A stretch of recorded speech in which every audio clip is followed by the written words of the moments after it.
Assalamualaikum warahmatullahi wabarakatuh. Hai semuanya, perkenalkan nama saya Desya Amalia, absen 4. Perkenalkan nama saya Dwi Nur Salsabila Putri, absen 6. Perkenalkan nama saya Duram Dali Rahmat, absen 7. Di sini kami akan menjelaskan tentang sejarah Partai Komunis Indonesia. Ikuti video kami.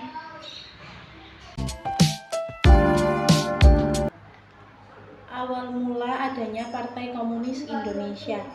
Partai Komunis Indonesia didirikan pada Mei 1914, Hindia Belanda. Di Indonesia, PKI pernah menjadi kekuatan komunisme terbesar ketiga di dunia setelah Uni Soviet dan Cina.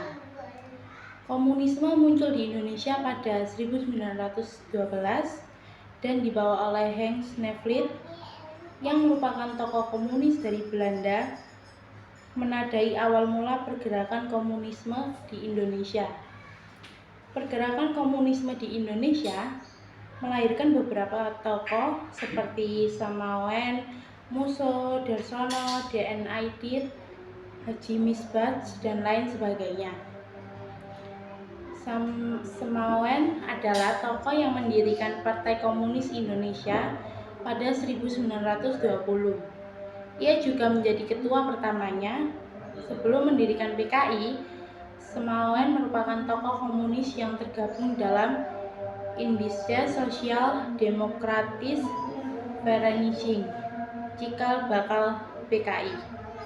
Musso adalah salah satu tokoh yang mendirikan PKI pada 1920, namun setelah terjadi pemberontakan PKI 1926, ia meninggalkan Indonesia.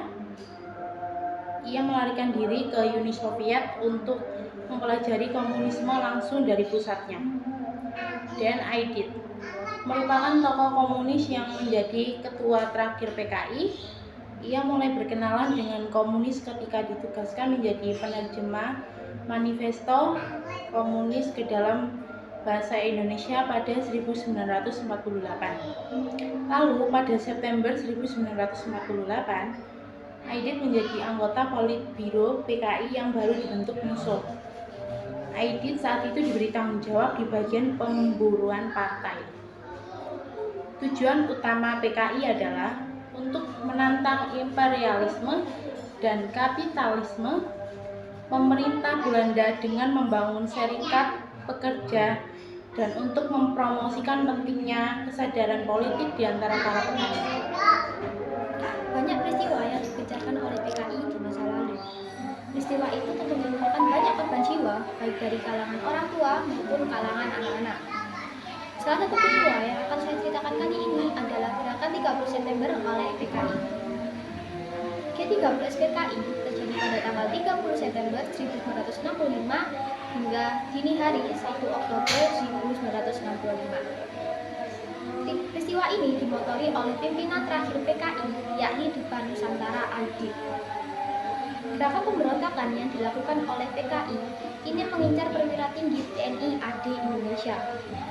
3 dari 6 target langsung dibunuh di kediamannya, dan 3 lainnya dibawa ke sumur tua atau disebut dengan lubang buaya. 6 dari perwira tinggi yang menjadi korban antara lain adalah Letnan Jenderal Anumerta Ahmad Yani, Mayor Jenderal Raden Suprapto, dan Mayor Jenderal Mas Tirtodarmo Haryono. Ada juga Mayor Jenderal Siswondo Parman, Brigadir Jenderal Donald Ishak Pandaitan, dan Brigadir Jenderal Sutoyo Siswo Miharjo. G30 PKI dilatar belakangi oleh domisili ideologi, nasionalisme, agama, dan komunisme yang berlangsung sejak era demokrasi terpimpin diterapkan, yakni pada tahun 1959 hingga 1965 di bawah kekuasaan pimpinan Soekarno. Hal lain yang menyebabkan mencuatnya gerakan ini adalah ketidakharmonisan antara PKI dan anggota TNI AD. Tujuan utama gerakan 30 September oleh PKI ini adalah 1.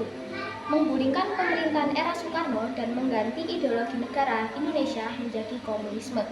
Yang kedua, menghancurkan negara Kesatuan Republik Indonesia menjadi negara komunis. Yang ketiga, menyingkirkan TNI AD dan merebut kekuasaan pemerintahan.